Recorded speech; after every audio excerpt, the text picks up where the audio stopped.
Hey yo YouTube, I'm here to continue talking about my D&D game. Unfortunately, this is one of the videos I mentioned that I had to re-record because I accidentally deleted it. Um, this video originally was like 40 minutes before I had edited it, uh, or before editing it. Um, and it covered like 3 sessions. That's why it was so long. This time not having a battle map, I imagine it's actually going to be shorter, but let's get to it. But we get, according to my maps, we get a rundown of what the other army is going to be. Uh, we get told that there are 1,900 trogs that are going to be mostly just fodder, and 57 Flim Rebellion lieutenants, and 19 matriarchs. And the 57 lieutenants and the 19 matriarchs will be on the insect flyer things. They look like giant stingrays, apparently. And 76 vampiri warriors, which we are told are the most dangerous out of all of them. And I tell the DM, would continuity be better if Maravik goes to herself to ask Craven to join us? Because Smite's just going place to place, gathering this army, um, telling them that he wants to build the numbers.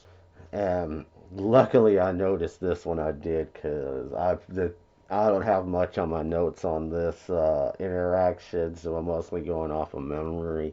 But Maravik approaches him, says that I have good news, bad news, and I think he says he wants to hear the good news first, and pretty much says that what Smite's been doing, apparently there's a there's an army about to attack him, and they're being led by some type of undead warriors, and that the bad news is that out of the 20, the reason that we know is because the male one switched sides and is pretty much asking to join our forces. So, we're going to kill a bunch of undead, but at the same time, we got to work with one of them.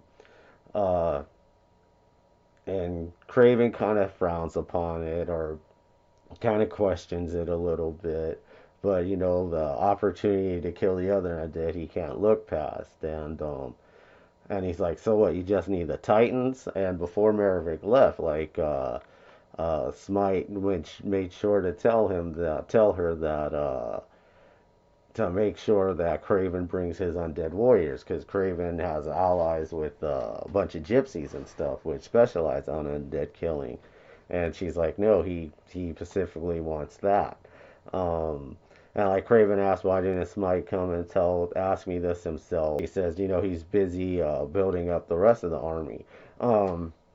Before this, when it was just Maravik and him talking, and Craven's player didn't hear this either because it was like one of the in between. Like when he brings up to Maravik, the bard that kind of works with the Titans. He like, should we bring Craven onto the fold? At first, I was going to, but the addition of another of undead on our side, maybe not. And she's like, well, he needs to get over some stuff because according to the prophecy, we gotta like join undead.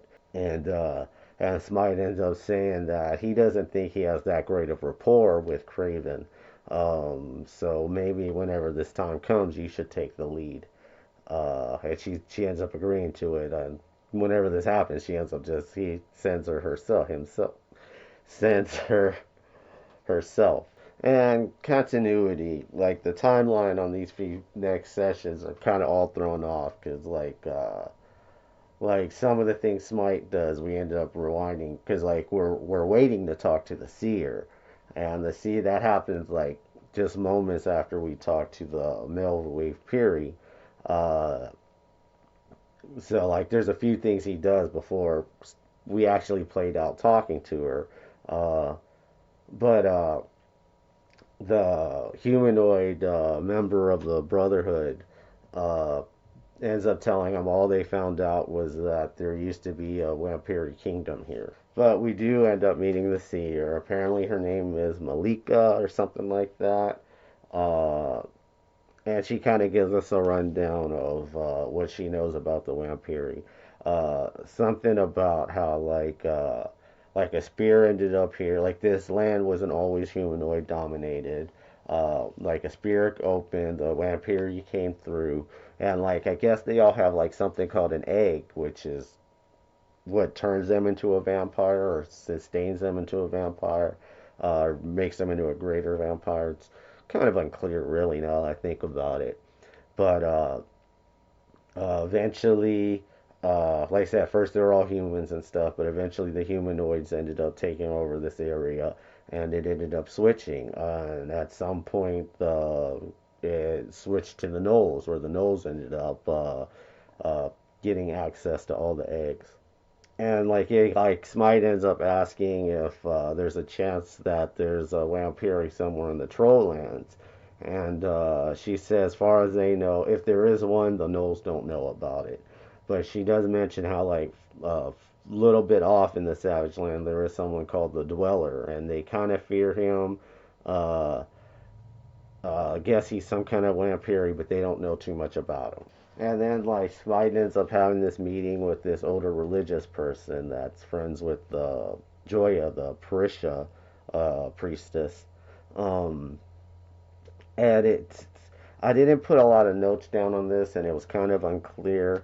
But I did ask, like, this is one of the benefits of this being a second recording, because I did ask a few questions with the DM that I didn't understand. Unfortunately, I didn't get the name still of the religion. Uh, but pretty much he's some kind of religion in real life history where they were competitors with the Christian religion. It starts with a V, if I remember right. And they're kind of similar, but eventually Christianity took over and their religion kind of diminished. Uh, but pretty much he approaches me and tells me how he's looking for a place to spread his religion, for somewhere for us to like set roots. Uh, and he mentions how, because I guess he's from Becca's world, he mentions how the orcs there were part of the four greater races, the humans, dwarves, elves, and orcs. But over time, the other three kind of took over, and the orcs ended up waiting too long to really take action. And he's saying, what apparently what you're doing here uh, is making sure that doesn't happen. Like you are taking action before humans are able to take over these lands.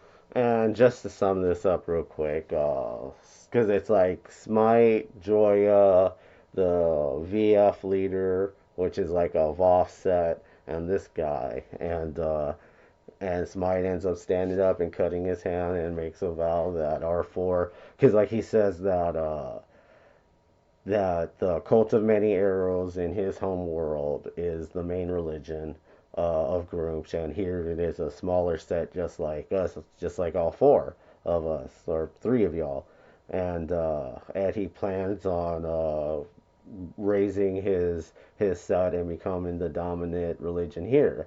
And he, like I said, he ends up cutting his hands and says that he swears that our four religions will grow into great mask in these in the Savage Council, and then like the Voth one immediately, because that's what they do, and then the other two shortly do it.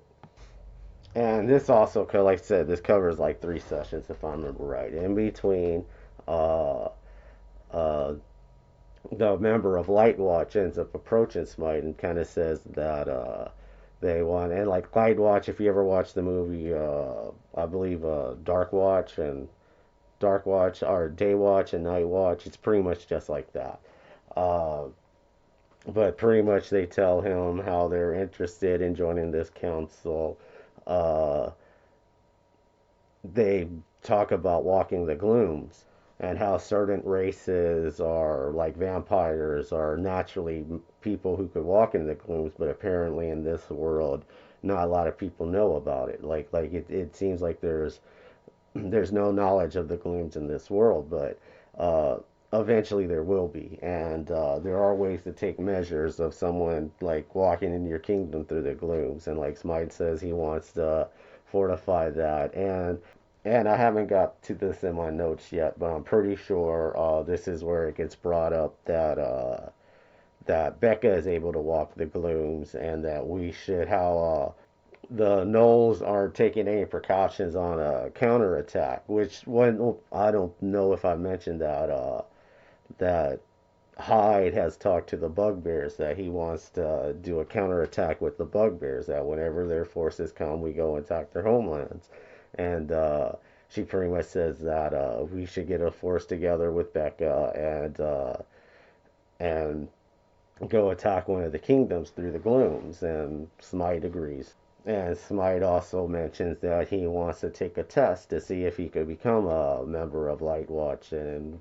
if he could possibly walk the glooms. And one of the things Raw Right wanted to do was he wanted to go to Becca's world and bring the punk band that was playing like mosh music, and he wants to put on a performance in front of a real live battlefield. So like he Becca tells Nina that they're going there, and Nina invites herself. There ends up being a thing where Nina wants to go see the sushi guy again because she wants to convince him to come to her world and or her kingdom and become a chef there. Um, the first time she did it, like she was really like talked down, like Johan, and I want to say even Raw Right, like they're like you're tricking this person, like this person's gonna bring their whole family, not realizing exactly what's going on. Uh, and the player or Nina didn't really seem to get that. Uh, but we ended up skipping that anyways. If the DM and the player ended up getting to it later, I'm not sure, but just to stretch time, like it was like we don't have time for that. Uh, but we ended up going to one of their shows, and their DM has a great map with great pics for all of them. Like another reason I'm so mad I deleted this video because I was able to show all of it or all of them in the map because they were at the top. Um, but we walk in and they're singing in English, and Beck's like, "Oh, they changed their set. Apparently, have a new member." And she's like, "They changed their set because they never sung in common before. They were always singing in Ort." And like they're singing a Manowar song, but the lyrics are changed. They're like where it's like groups made heavy metal, and he saw that it was good instead of the gods made heavy metal.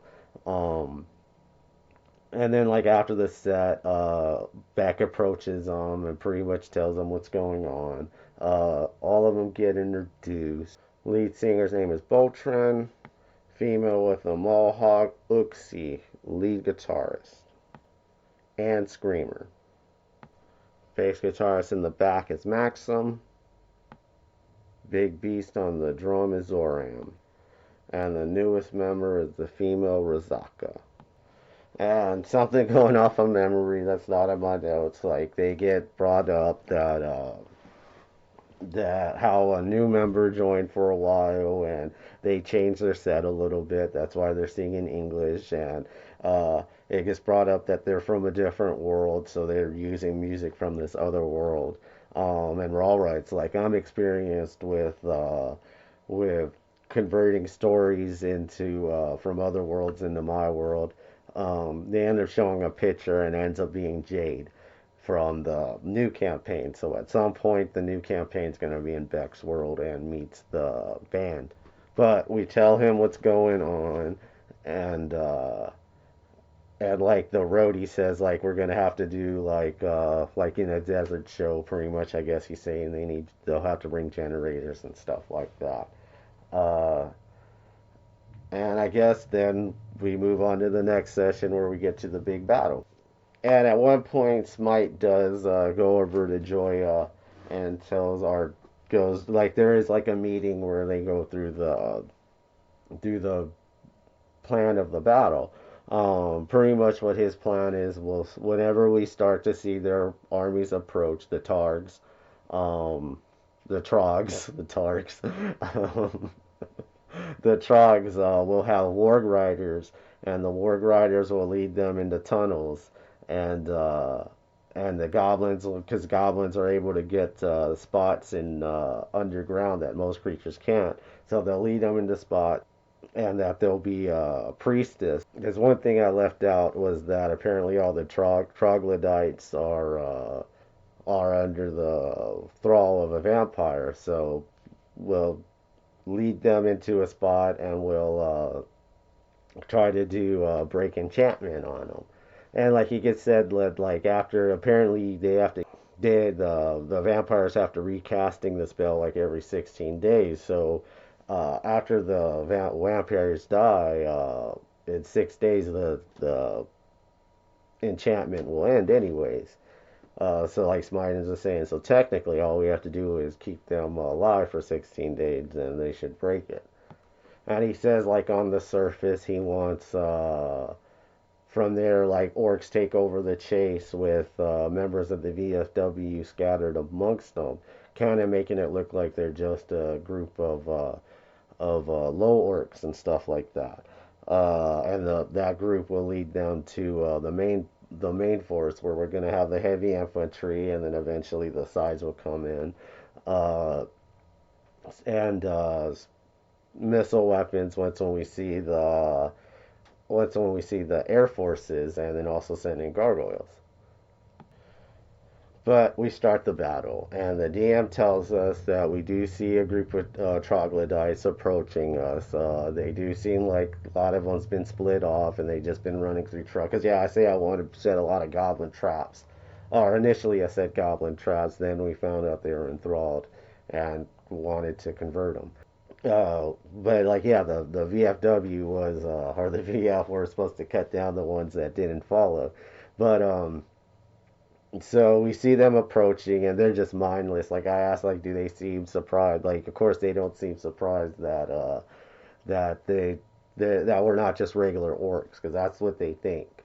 But really, the GM has a very basic map to begin with. So with the exception of seeing the monsters, it's not that big of a deal. I don't get to show that map. Like all it was just a flat battleground with like some rocks on the top where the band was standing, or like a platform higher up that the band was standing. Uh, but a few trogs do get to us, and Smite throws up, like Smite before this gives us a bunch of buffs, and he throws up, what is it, Blade Wall or whatever it's called. I don't feel like looking it up, but and the the troglodytes just like run through it. Uh, oh yeah, the trogs, they just run through it because like I said they're mindless. And we end up only up fighting like four of them, and we mop them up like that. Like between them running through it and missile weapons, they weren't much to handle. And due to circumstances, we end that session there, and then continue the battle the next one. And I so wish I got a picture of this still. But we start the next session off where this giant hyena, bat-looking undead creature ends up flying over. At first, we're just like attacking it with missile weapons, and then eventually it lands. It appears to like absorb most of our damage. Like it appears to absorb like 15 points of damage each hit, including Craven's undead stuff, including silver. Um, so it's pretty OP. If because most of the bandit titans end up being here. That's because like I lost my map and stuff. I didn't really uh uh like it's funny because like I was sure that Nina was gonna go to the other group that was gonna go on the away mission, the attacking the towers. Uh, and I didn't mention this yet, but or I should have mentioned this already, but like whenever actually it might be the next video that I or the next session that I put this together was that Smite wanted the people who walk the glooms to ride on warg. So I was sure that Nina was going to want to ride on a warg. But whenever we're splitting the parties, uh, the DM asks where does everyone want to go, and I say Onyx wants to fight with the Wemmicks, so he'll be there. And Nina immediately, I want to fight with the Wemmicks too, and and it's funny because like at first Nina Craven's character player, who plays both of them, they put all their characters on Team A, and I'm like, you do realize you got no characters on Team B, and then he ends up switching the dog heads on Kotaku into the other group. Uh, but the other group pretty much ends up being because like I said Becca's leading it, cause Ara is part of it because she's putting us through the glooms, but Hellfire, the Dogheads, Becca, Basker goes with them, and then a bunch of NPCs. Hyde ends up going with the Bugbears, and Johan goes with the Dwarves. So both of them on other points of the map that I'm gonna have to ask the DM, like, did they experience, or is there anything they need to know? But in this group, it pretty much the main ones would be Smite, Craven, Nina, Naomi, Raw Rice playing with the band.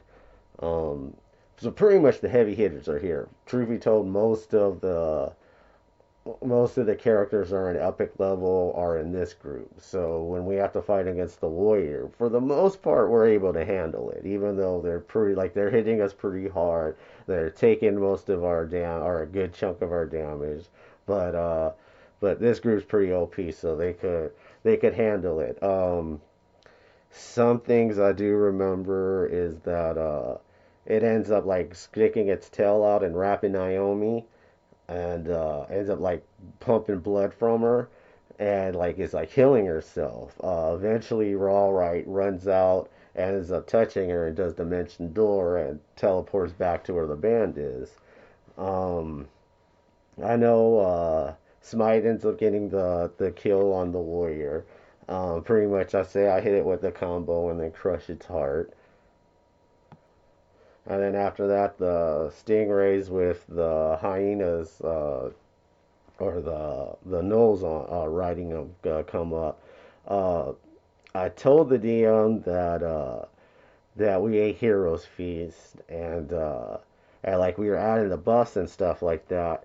But whenever it started poisoning us, because like the stingrays had like tentacles that we had to do fortification checks on, and it didn't click to me that the Heroes Feast were immune to poison. We go some time before I remember it, and then like the DM's like, well, when did you eat it and stuff like that, and like you got 12 hours, and like, dude, we ate it 12 before 12 hours, and like I even I said we were adding the bus and stuff. I just like said it didn't my memory of that being part of it did happen until too late. So the DM's like, well, you know, too much has happened. Because I think Nina gets knocked out for a second from it. Like she fails a fortification and ends up dropping, and then like Father Keyleth does like a mass spell that ends up like healing everyone, and she gets back up. Um, I know for a second Onyx is like at a very bad spot. It's like Onyx is not in epic levels yet. Um, and like for a while he's fighting like there's like a good three of them around him. Uh, and like Smite ends up going toe to toe with the matriarch. I know Smite ends up killing the matriarch, and Naomi ends up getting the last kill on one of the stingrays. We only find out fight against like three or four of the null generals.